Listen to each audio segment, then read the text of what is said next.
আসসালামু আলাইকুম।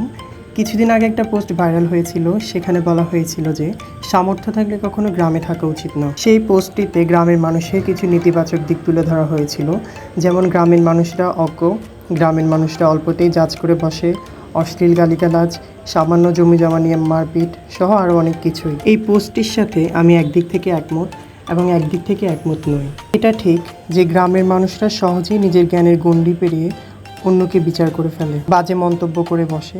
এদের অনেক সময় কাটে চায়ের দোকানের আড্ডায় এবং কে কী করলো সেগুলো নিয়ে। গ্রামের মানুষদের নিজেদের থেকে অন্যদের নিয়ে চিন্তা বেশি।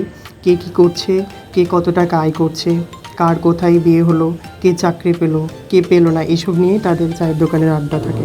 শহর থেকে কয়েকদিনের জন্য গ্রামে গিয়ে হঠাৎ এত সব জাজমেন্টের শিকার হওয়াটা খুবই বিরক্তকর। বিষয়টা আমিও বহুবার ফেস করেছি। অন্যদিকে শহরের মানুষেরা সাধারণত এমন হয় না।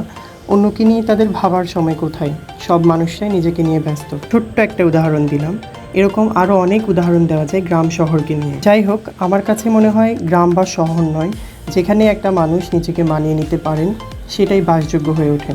সব জায়গাতেই ভালো খারাপ উভয় দিক থাকে, সব জায়গাতেই ভালো মানুষ খারাপ মানুষ উভয় মানুষই থাকে। গ্রামের মানুষের কাছে আপনি তুচ্ছ তাচ্ছিল্য কিংবা জাজমেন্টের শিকার হলেও গ্রামের মানুষের মাঝে যে আন্তরিকতা, সেটা আপনি শহরের মানুষের কাছে খুব কমই পাবেন। পদে আপদে গ্রামের মানুষেরা যেভাবে এগিয়ে আসেন, শহরের মানুষরা কিন্তু ঠিক সেভাবে এগিয়ে আসেন না।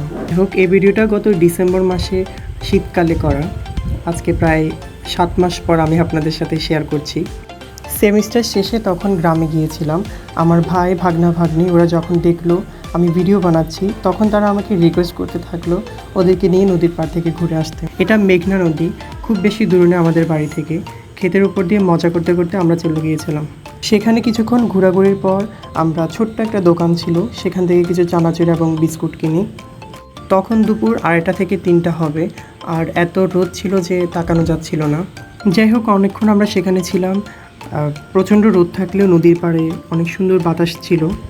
তারপর আমরা বাড়ির উদ্দেশ্যে রওনা দিই এবং বাড়িতে চলে আসি।